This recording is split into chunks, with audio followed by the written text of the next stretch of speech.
Hello and welcome to my studio. In this video I'm going to show you how I made this picture. Controlling contrast is an important attribute of photographic lighting. The careful choice and placement of lights and reflectors can create a mood or narrative to enhance the subject. Additionally, in this instance, a little smoke adds to the atmosphere. And in this video I'm going to show you exactly how I did it. Okay, so to start with the subject, I've got some lilies here and I've put the stems in these clamps because with this type of flower where you have separate stems on everything, it's easier, I think, to create a nice composition by using clamps like this. You can get everything in exactly the right place where you want it. Okay, so the next thing to do is to have a good look at it and just decide what angle I'm going to take the picture from. So just having a look around the plant here, I think it wants to be from this sort of angle, something like that. So I'm just going to place this just at the back of the table here. Okay. So with the subject in something like the right position, I'll move on to the camera.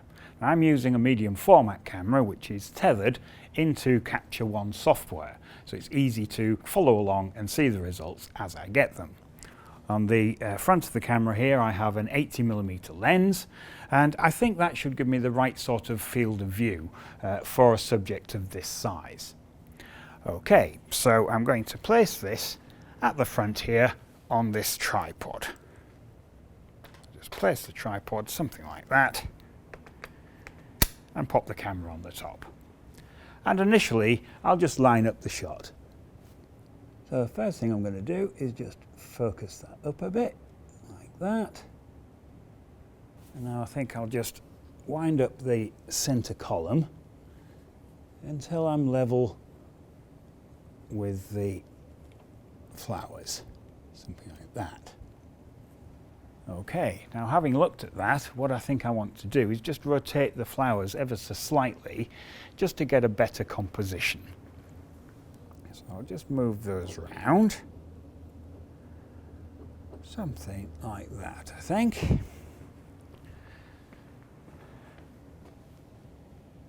Yeah, that looks all right.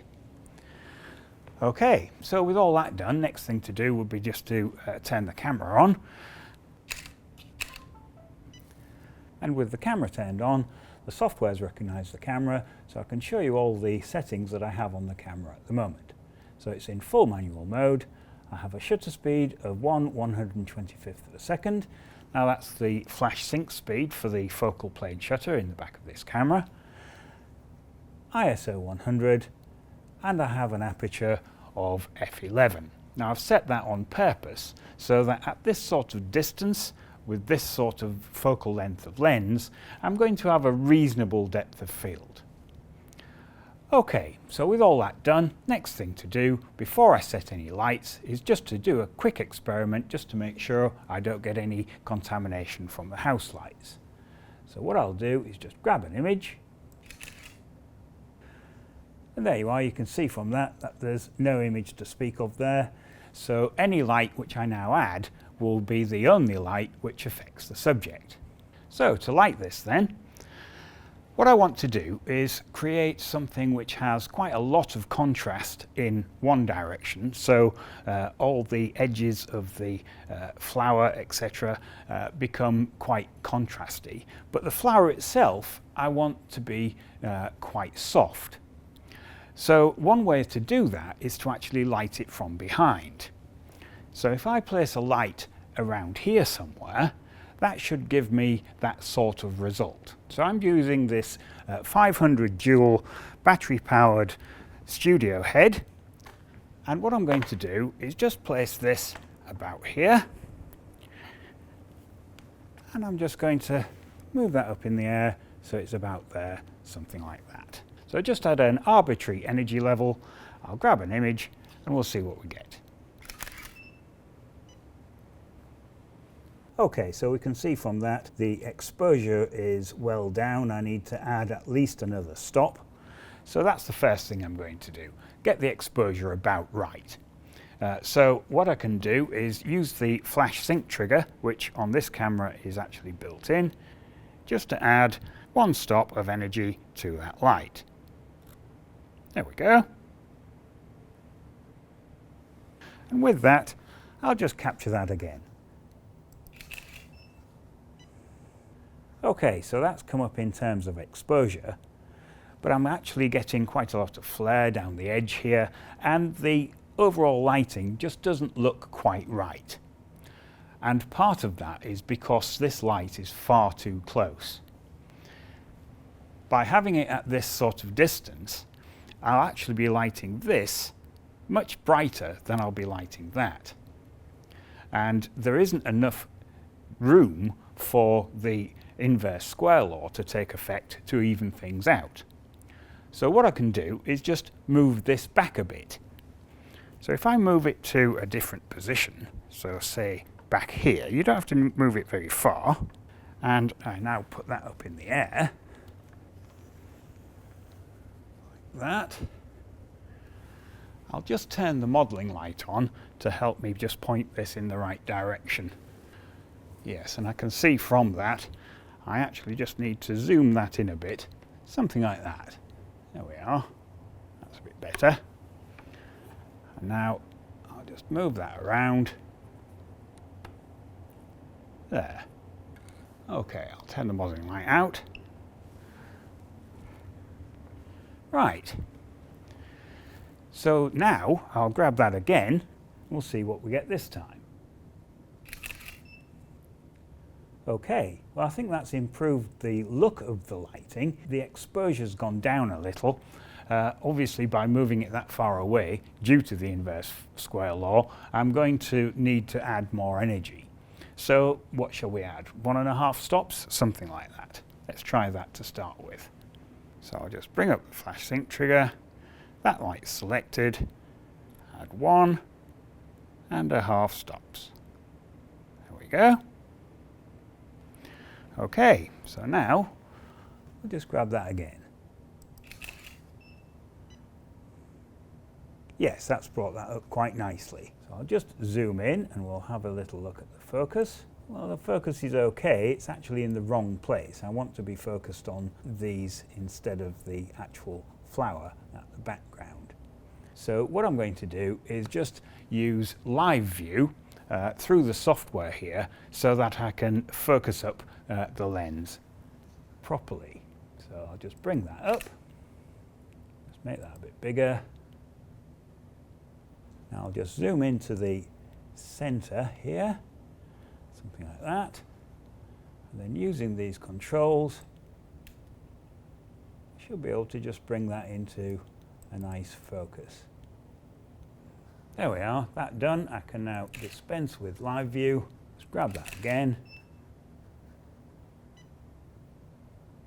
Okay, so we'll just zoom in and have a look. Yes, this is more like the sort of thing that I want. Good. But the image so far is only half lit, really. What I need to do is now add that soft light, which I want to use for the face of the flower. And I'm going to actually use some of the spare light from this flash head and just bounce it off a card. So here I have just a piece of white card, which I've just attached to this stand. I'm just going to place this about here somewhere, something like that. It needs to be just out of view, so I'll just check it is out of view. Yeah, that's just about out, I think. I might just be catching this side of it. If I just grab that now, yes, I have caught the side of it, so it needs to be moved out a little more, but you can now see how that has brought up the image. This is what we had before, and this is what I've got now. And that's all down to just this piece of card. So I'll just move it back ever so slightly to get it out of the way. And the other thing which you may be able to see in the picture here is that I'm actually picking up part of the background. So I'm just going to put a black flag in the background there just to get rid of that. There we are. So with that in place, I'll grab that again, and we'll see what we get now. There we are. So that has cleaned up the background, and I've got rid of the card in the side of the image.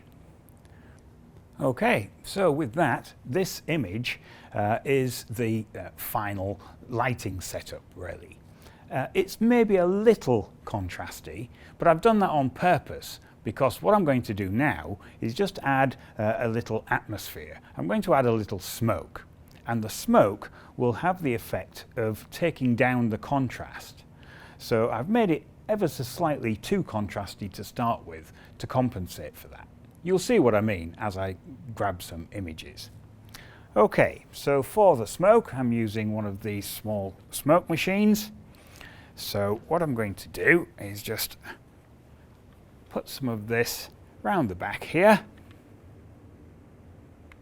There we go, just something like that.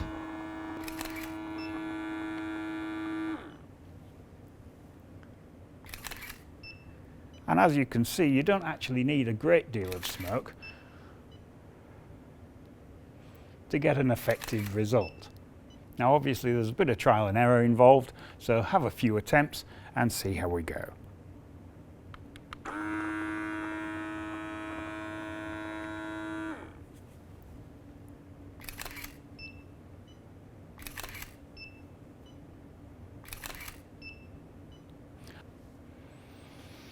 There we go, that should be enough. So what I'll do is assess all those, and I'll take the best ones into Photoshop and we'll just do the bare minimum of post-production. Okay, so here we are in Photoshop, and I've loaded up some of the images from the ones that I captured earlier. So this is the straight image with no smoke, and it looks very nice, but it is a little plain. These are my picks from the ones with the smoke.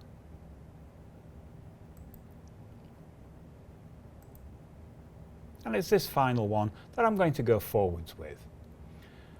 You can see if I compare this to the original, just how the smoke has changed the contrast through the picture. And I think it's given it a better result. So all I'm going to do to this is apply a crop. I'm using this for video, so I'm using a specific ratio of 16:9. And I'll just tighten that up ever so slightly, I think, just to compress the composition.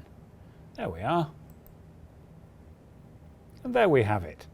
So by using the lighting to carefully control the contrast within the image, I've been able to bring out the best parts of the subject and also achieve a contrast which matches my aspiration for the image. And the addition of the smoke has really helped things along a little.